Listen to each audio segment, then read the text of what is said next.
Olá, olá! Começando aqui a live de hoje, né? 5 sinais de disfunção sexual masculina. Aguardando aqui, pessoal chegando. Já vou colocando o título aqui para vocês também. Fixar aqui esse título, né? Então, hoje a nossa conversa é sobre esses sinais e, na verdade, mais diretamente, esses sinais dizem respeito, sim, às disfunções sexuais masculinas, tá? Daiane, seja bem-vinda. Aproveita, envia aí no aviãozinho essa live para mais pessoas que possam se interessar pelo assunto. O assunto de hoje é 5 sinais de disfunção sexual masculina. Para quem não me conhece, eu sou a psicóloga e sexóloga Juliele Conceição e eu trabalho com foco em sexualidade feminina. Mas, Ju, como assim? O que tem a ver você falar hoje sobre disfunções sexuais masculinas? Eu entendo que, além de eu também ter seguidores, homens aqui presentes, né? E foi um pedido de um dos seguidores, eu entendo que é muito importante que as mulheres que tenham aí um parceiro, seja um namorado, seja o esposo, ou conheçam algum homem que talvez vá ter essa intimidade, o que não é muito fácil, eu sei, para trazer que está com alguma questão relacionada à sexualidade, possam estar sensíveis, né, essas mulheres e conhecendo um pouco do que pode ser aí um sinal de disfunção sexual masculina. Eu acredito que vocês já tenham essa ideia de que os homens, em sua maioria, têm uma certa dificuldade em procurar ajuda, especialmente na área da saúde e mais especificamente na área da sexualidade. Então, quando a gente pensa, vai procurar, não vai? Quando um homem começa a se queixar de uma dor, né, de algum incômodo com a sua saúde, não sei, uma falta de ar, por exemplo, quanto tempo vocês acham que ele leva para procurar ajuda médica? Né? Isso se ele procurar. E então, em consultório, o que eu tenho visto? Os homens que chegam para mim, geralmente eles relatam, a minha esposa comentou que seria importante eu consultar uma psicóloga, a minha namorada sugeriu, né, diante desse problema, que às vezes ainda não é conversado abertamente, mas que se percebem esses sinais e aí a mulherada, né, as maravilhosas já ficam antenadas de que, bom, pode ter uma questão aqui, um problema ou uma disfunção realmente, e aí a gente vai precisar procurar ajuda. E lembrando que quando a gente tem uma disfunção sexual, é muito comum, na verdade, o meu trabalho é relacionado a isso, né? A gente convocar a contribuição aí dessa parceria, dessa parceira, então, para estar junto nesse processo. Porque o que acontece? Muitas vezes, essa pessoa ela vai estar vivendo a sua sexualidade mais especificamente com uma parceria. Às vezes a pessoa nem tem a vivência sozinha, né, de masturbação, por exemplo, mas ela tem uma esposa, né, uma namorada, que aí acaba contribuindo para esse processo, né, de conhecimento do que está acontecendo e de resolução dessa questão, tá? Então eu vejo aqui o pessoal tá acenando, acredito que o som esteja bom. Se tiver alguma questão relacionada a isso, assim, de transmissão, me avisem. Fábio, bem-vindo. Cris, a Ana Daltoé também, Éder. Então vamos lá, o que são os sinais, né? Se a gente for pensar de uma disfunção. Eu quero até trazer para vocês hoje algumas histórias, porque essas histórias elas acabam sendo um pouco mais claras, né, no que seria um sinal de uma disfunção. Então, eu trouxe aqui a história de um nome fictício, obviamente, né? Trouxe para vocês a história do Marcos, para vocês tentarem perceber o que vocês acham que pode ser um sinal de disfunção, né? Lembrando que a disfunção sexual ela tem aí alguns critérios para se estabelecer como uma disfunção propriamente, né? Mas eu penso que independente desses critérios, se há sofrimento significativo para essa pessoa ou para sua parceria, porque quando a gente pensa em relacionamento, essa pessoa vai estar preocupada também em alguma medida. Talvez ela não expresse verbalmente, esse homem não expresse verbalmente, mas ele provavelmente vai estar preocupado em como a parceira está vivendo essa sexualidade, o que ela está achando. Essa é uma preocupação muito comum, né? Desde tamanho do órgão, desde performance. Então, são algumas preocupações que permeiam esses problemas sexuais, essas disfunções sexuais. Mas eu vou ler aqui para vocês uma historinha e eu acho que vai ilustrar melhor para a gente começar a falar das disfunções e depois de algumas possibilidades de lidar com elas, né, com esses problemas. Então, o Marcos chega aí para uma consulta, né, psicológica e comenta: acho que eu sou impotente. Comecei a namorar faz cerca de uns 7, 8 meses e nada. Eu não consigo ter relações sexuais com ela. Já consegui, assim, mais ou menos, mas a maior parte das vezes não vai, sabe?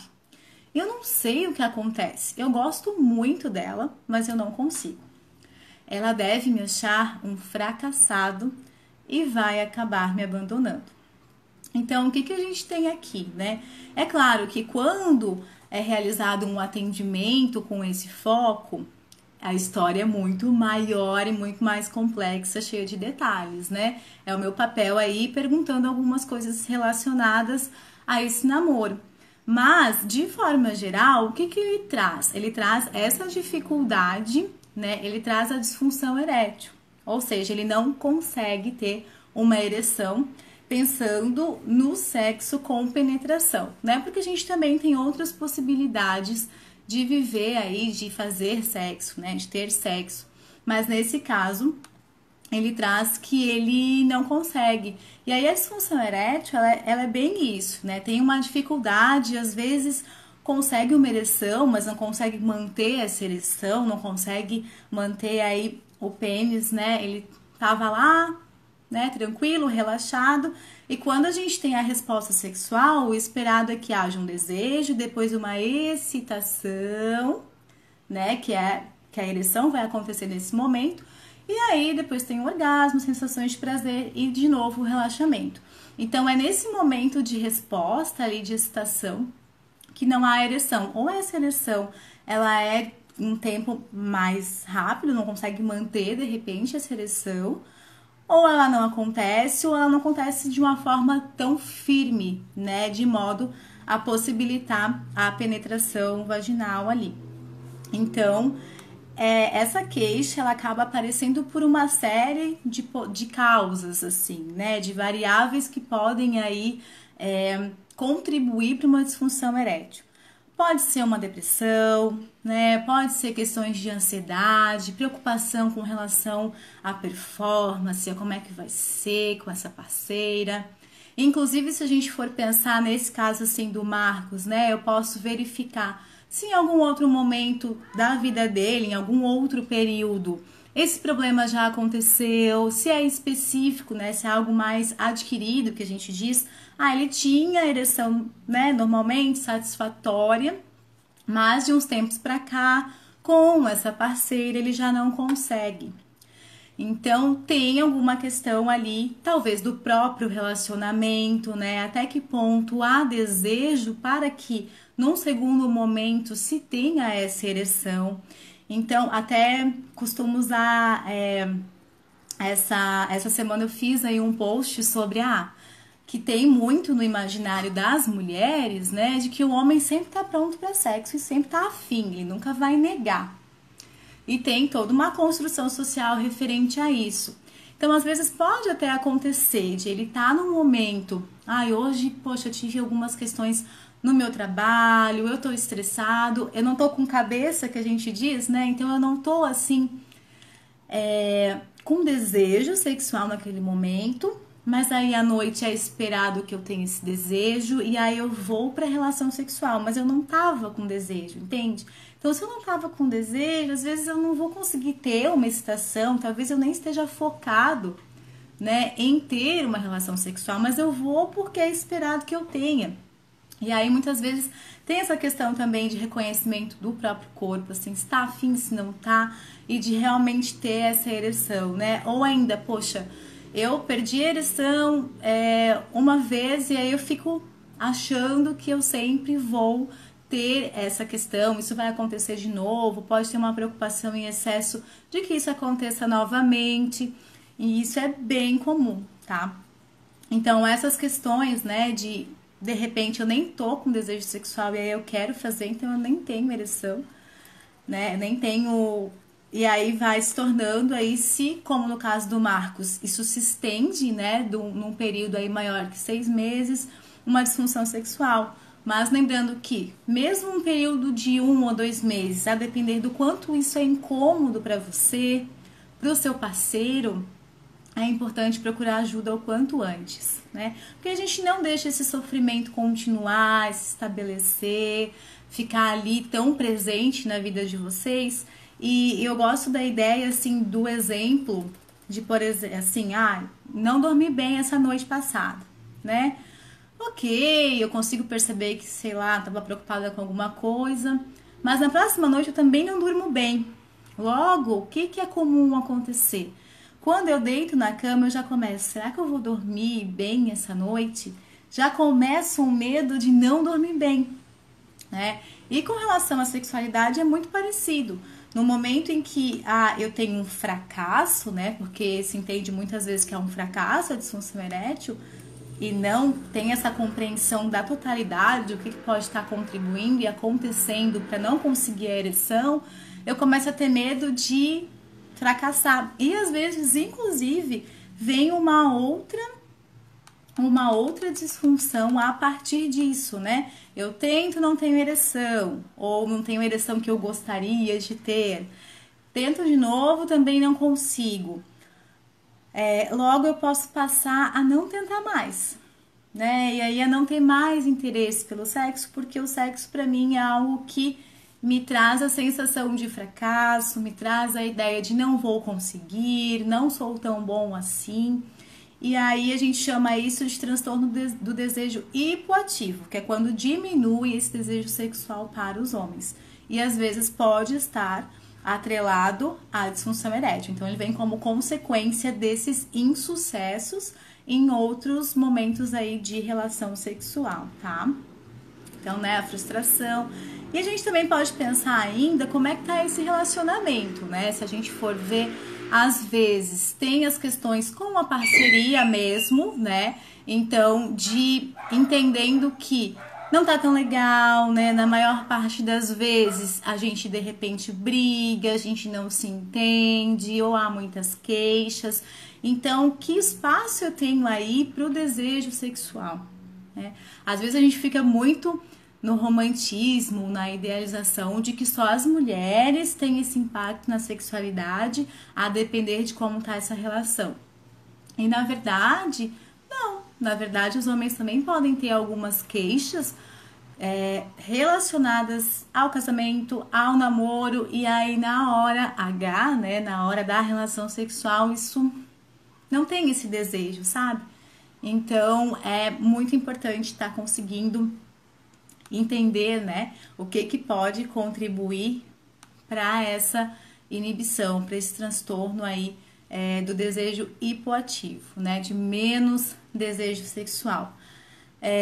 Gosto também de contextualizar esses períodos mais difíceis que a gente tem na vida, né? Pode ser um momento de ficar desempregado, um momento de perda de alguém importante, seja por morte, seja alguém que se distanciou por alguma razão, né? Uma situação estressora. Isso pode também inibir o desejo, né? A pessoa não pensa muito assim como ela já às vezes não tem interesse por outras coisas que trazem prazer, né? Quando ela tá num momento difícil, de luto, de forte estresse, né?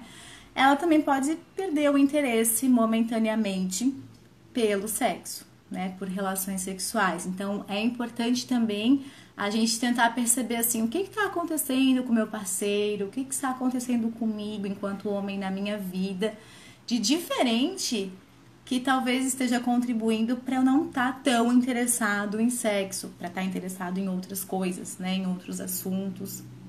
E aí, quando eu falei antes na disfunção erétil sobre depressão, né, também tem muito disso, né? Porque a depressão, ela traz isso da falta de interesse por atividades que antes lhe eram prazerosas. E o sexo pode ser uma delas também. Então, diminui esse desejo e pode causar muita confusão, né? Às vezes a parceira entende, ele não gosta de mim, né? O problema sou eu, ele tem outra mulher. Então, por isso da importância e do valor desse tipo de trabalho também, de a gente conseguir aumentar esse autoconhecimento desse homem, né, desse casal, para entender o que está acontecendo, se há realmente sinais aí de disfunção e o que está contribuindo para essa disfunção, tá? Tenho também para trazer para vocês, quem quiser enviar perguntas, comentários, fiquem bem à vontade. Mas tenho aqui também para trazer para vocês uma outra história, que é a história da Joana. Deixa eu só desativar aqui um pouquinho os comentários, depois eu ativo para responder vocês, tá? A Joana diz o seguinte: eu estou casada há 10 anos. E aí eu comecei, né, a pesquisar na internet, ter algumas leituras sobre sexualidade feminina, e eu acho que eu nunca tive orgasmo. Isso que falam, né, de sentir muito prazer, nunca tive na minha relação sexual com meu esposo, sabe?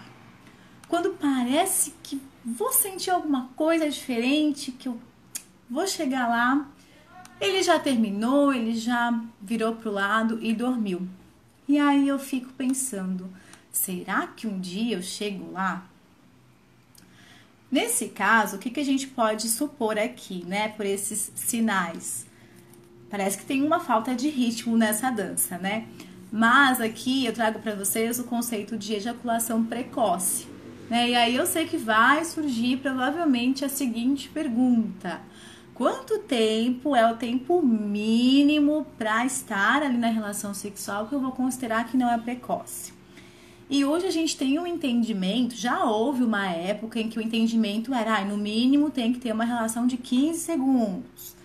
E, enfim, outras perspectivas também. Mas hoje a gente entende o sexo, a sexualidade de uma forma um pouco mais ampla. Então, o que é o mais importante? O mais importante é o quão satisfeito você está com o tempo que leva, com o tempo em que você está envolvido na relação sexual. E a sua parceira, ela fala sobre isso? Ela expressa de repente mas já acabou? Como que é, né? E será que de fato tem que terminar quando ele, né, quando você homem ejacula? Será que não dá para fazer alguma outra coisa além do sexo com penetração?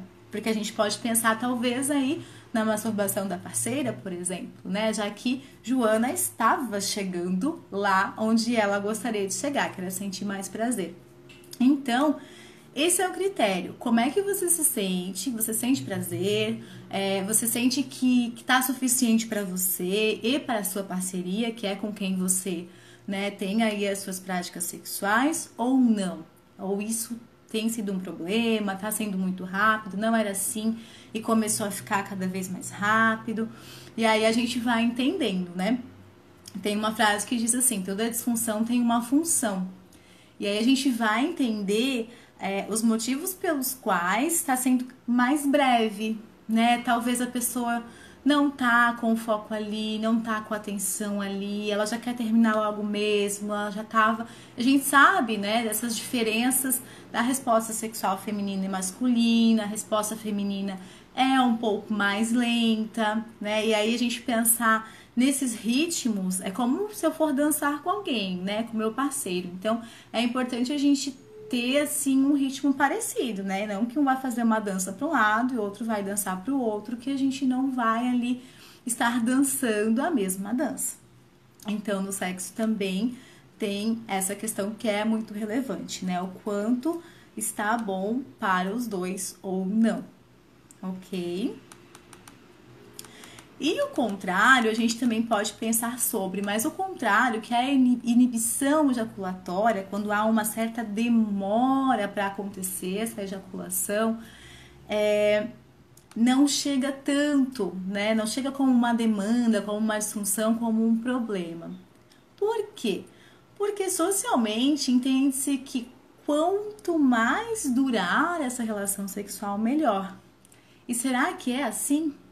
De verdade, assim, será que eu consigo ter prazer e eu vou ficando ali e aí você é esposa, você é namorada, gente, mas não acaba mais, mas eu tô aqui. Talvez em algum momento possa se entender que é bom, mas talvez em algum momento não, poxa, não acontece, não termina, né? Já tô aqui cansada. Então, é justamente isso. E às vezes o homem, ele tá com medo aí de ejacular, então ele não tá tendo esse controle ejaculatório, né? E ele tá com medo às vezes de que a parceira engravide, ou ele não tem um conhecimento suficiente aí fisiológico e de controle mesmo, né, dessa ejaculação, ou ele tá com dificuldade de se envolver. Lembram que eu falei para vocês já um pouquinho sobre os 5 sentidos, né, para conseguir se concentrar, conseguir se envolver na relação sexual? Talvez ele esteja com essa dificuldade também. A cabeça tá em outro lugar, ele tá só de corpo presente. Então, ele não tem essa sensibilidade, né? Para em algum momento, de fato, ejacular, relaxar para isso, né? E aí, eu trago mais uma historinha para vocês, pra gente poder conversar sobre mais uma disfunção, né? Que é a quinta aqui que eu vou trazer para vocês. Já falei aí um pouquinho de disfunção erétil, só recapitulando. Também sobre transtorno do desejo hipoativo, né? Quando há uma queda aí do desejo sexual masculino, ejaculação precoce, inibição ejaculatória, né? Quando demora mais para ejacular. E por último, eu vou trazer aqui o caso fictício da Esther, também em consultório. Então, eu estou tendo problemas no meu namoro. No começo, eu achava muito legal, né? Meu namorado adora transar, adora ter relação sexual. Então, a gente tinha muitas relações durante o dia, durante o final de semana. Mas agora, eu percebo que ele só me procura para isso e que ele não se interessa em fazer qualquer outra atividade comigo que não seja a relação sexual. E isso está me incomodando, porque eu acho que é demais, sabe, Julielle? Eu acho que ele tá exagerando, talvez seja um pouco compulsivo, eu não sei. Mas eu não aguento mais. Parece uma perseguição. E agora? Então, o que acontece aqui com a Esther, parece aí que o namorado dela, ele tá com transtorno do desejo sexual hiperativo, né? Quando há muito interesse, há um interesse até considerado exagerado, a pessoa acaba deixando de ter outras atividades além do sexo, né? Ela se interessa só por isso, não se interessa, né? Quando a gente tem um excesso de algo, que nesse caso é a relação sexual, a gente tem falta de outras coisas, né? Então ele acaba não se envolvendo em outras atividades, tanto com a Esther quanto com os amigos, a questão do trabalho pode ficar comprometida, pode de fato ter essa compulsão, ficar se masturbando, ficar procurando muito por sexo, né? E o muito, é claro, que vai depender da percepção de cada um. Talvez se for questionar o namorado da Esther, não, isso é muito bom, gente. Eu gosto muito de ter relação sexual, é uma maravilha. Mas a gente vai tentar prestar atenção no que ele perde quando ele se envolve com muita frequência com a sua sexualidade, com o sexo, mais especificamente, né? Que outras coisas ele deixa de aproveitar, deixa de ter prazer em outras atividades para focar somente na relação sexual, né? Que para Esther é um problema. E aí a gente tem que verificar com eles, assim, com mais cuidado, o que está acontecendo, né? Se sempre foi assim, desde quando é assim, tá?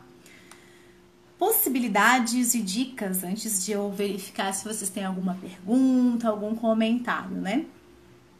É sempre recomendado, e vocês vão perceber que eu recomendo muito isso mesmo, a questão do autotoque, né, da masturbação, de como que é quando você está sozinho, sem a sua parceira, se tem diferença, né, da masturbação e estar com ela. E a masturbação, ela é muito um método de autoconhecimento, né? Nesse momento você não tem a presença dela para de repente se preocupar em que ela vai estar achando ali na hora H, mas você tem o foco total em você.